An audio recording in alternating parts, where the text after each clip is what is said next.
California has a housing crisis. It does not have enough homes for its ever-growing population. So how do we fix this problem? How do we build enough homes efficiently, cost-effectively, most importantly, safely? Here is one such solution. Today I'm at a factory where they build ADUs in Fresno, and we're gonna get a tour of the factory. And owner of the factory, David, he's gonna take us on a bit of a tour. Come, let's go. Talking about the beginning of one of our modular buildings, really it starts with this metal floor, metal frame. We're standing in a 576 square foot, 2-bedroom, 1-bath. This is the kitchen and bathroom side of this. And as you can see, we're standing on top of the subfloor and the metal frame. And running underneath of this is all of the plumbing, the wastewater, and the electrical coming up into their appropriate spots. These are the way the walls are insulated. Yeah, so this is a structural insulated panel in that we cut this from big foam blocks. They're 4 foot by 4 foot by 8 foot blocks. We cut it down and we run this through a glue and press machine.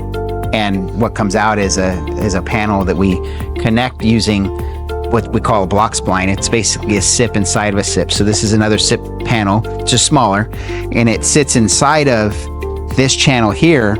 And once we nail it off and put some caulking in it, it allows this to be a continuous wall of insulation, which is really energy efficient. Because we build on the frames and we build like this, once we get to a certain stage and we've built our roof over here, we can move our units outside, cap the roof on top of the building, and then we can go to finishing up all the details and getting it ready to go. You basically have how many designs right now? 20. Our first building design was actually this 576 square foot, 2-bedroom, 1-bath. And we started selling a few of these, and then somebody came up and said, hey, I just want a studio. Can we have a studio? I said, sure. And what we did was we took one half of this building and turned it into a studio by adding a door on the front and putting some windows up at the top, but it's the same layout. Right. That has become our 288 square foot studio. And then we've had folks that said, hey, here's a plan that we like. Can you build this plan? And so we bought the plan set. We've adapted it to our building style by adding SIPs and modularity to it. Right. That's how the 440 came into existence. 497 was actually a homeowner drew that herself, gave us the plan set.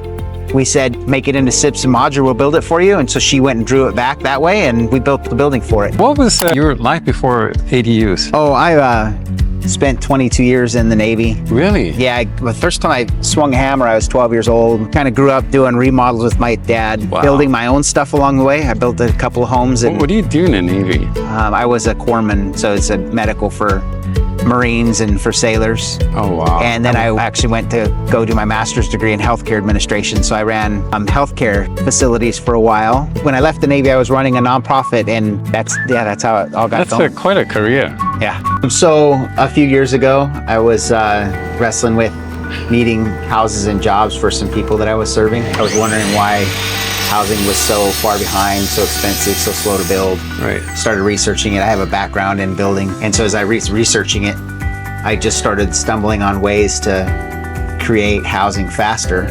And the idea for Prefab Innovations was born out of that need for two things. Just people need safe, places to live in an affordable fashion. And we needed to create. Developers are doing their part. They want to build. They're building as fast as they can. But market forces, right, are part of it. The entitlement process is part of how slow and expensive it is to get these. A common home in this area, in the Central Valley, to put it just through permits and fees, impact fees, is close to $25,000 per home. Holy just in fees that you're paying the city and county. So the cost of housing is way up there, and developers are doing what they can to go. What's missing is all of the apartments, the smaller type housing that is on existing lots, existing land. These are things that can catch up that 200,000 gap. That Wow. Frankly, that's where the innovative space is how do we take that 200,000 gap and put homes on that in a very innovative, fast fashion?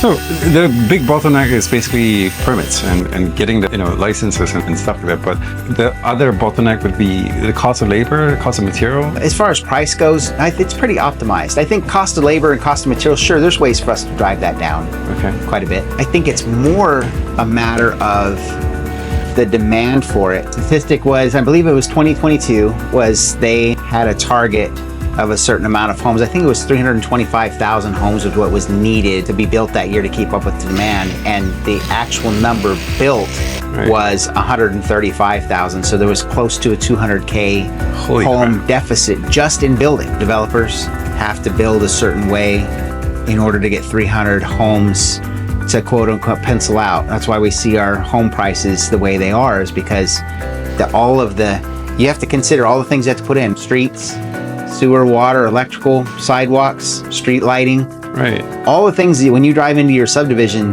that are present, right, are things that developers paid for. But developers don't pay for those. They actually pass it along inside of a cost of a house. A common home in this area, in the Central Valley, to put it just through permits and fees, impact fees, is close to $25,000 per home. Just in fees that you're paying the city and county. So if I were to build a building on site, I have a plot of land, let's just say in Silicon Valley, I have a plot of land. If I were to build a building on site versus building it here and shipping it there, what would be the difference in price, ballpark? The difference in square foot price is a big deal. If you had it site built up there, we'd have to look up what the square foot price is, but I'm gonna guess it's gonna be in the 400 to 500 range, right? Yeah. Here I build the square footage, I'm building for 194 square foot because of factory efficiencies and because of the ability to basically coalesce everything here in a controlled environment and then do a little bit of site work and put a building in. And so the cost of building would be under $200, but the cost of installing it would be an extra $50. See, that's the real fun thing about modular, is that it's not only that we can achieve efficiency here, but we can also achieve efficiency in the field. So everything that we do to connect the building that we built here into the field is streamlined also. Accessory dwelling units, backyard homes. The reason we're so focused there is because the land is a sunk cost. People already own the land. The other thing is that there are people who recognize that they can rent housing to people and it helps ease the problem. So they're wanting to put investment dollar into having a rental in their backyard, which helps their neighbors have a place to rent as they're working and living, right? Right. And then there's this big intergenerational shift where folks, as they're getting older, do not want to live in nursing homes, or they don't want to live in their big homes anymore and have to maintain a 3,000 square foot home that their kids grew up in. Right. They're wanting to downsize. Some of them are letting their kids take over that burden, right? Some of them are just selling it, equitying out, building a home in their backyard, and then they're living there and they're watching their grandkids. Some people are doing it and letting their kids that just graduated college come back and live in the backyard. So not living with mom and dad, right? Nobody wants to live with mom and dad anymore, right? But you can come back and live in the backyard and get your life going after college. These are things that we do all day long. We have lots of these conversations. One of the things that you mentioned the other day was that your business, I believe when you first started, pretty much almost double trouble year on year. We're seeing that there is a huge shift towards people wanting modular homes. I think more importantly though, and this is one of the things that we take a lot of pride in at Prefab Innovations, right? Is that when we go to buy anything in this day and age, right? We typically go to our computers and we can order it and have it within days. One of the biggest downsides of living in Silicon Valley here is this: the cost of power is continuously growing, and it's growing really, really rapidly. Solar is a really good option, but solar is also really expensive. So one of the questions I asked Dave was this: can we build an ADU that has solar panels on it, but we put enough solar panels on the ADU not only to power the ADU up, but also to power the main house up? Is that possible? And he went like, oh, that's not a problem. I'll just put a couple more panels on it, and bam, I was like, wow, that is a really, really good idea. Putting extra panels on the ADU and therefore solving the energy consumption, not just for the ADU itself, but also for the main house. In this day and age, there is no reason that housing, customizable, delivered to your door housing shouldn't be the same way.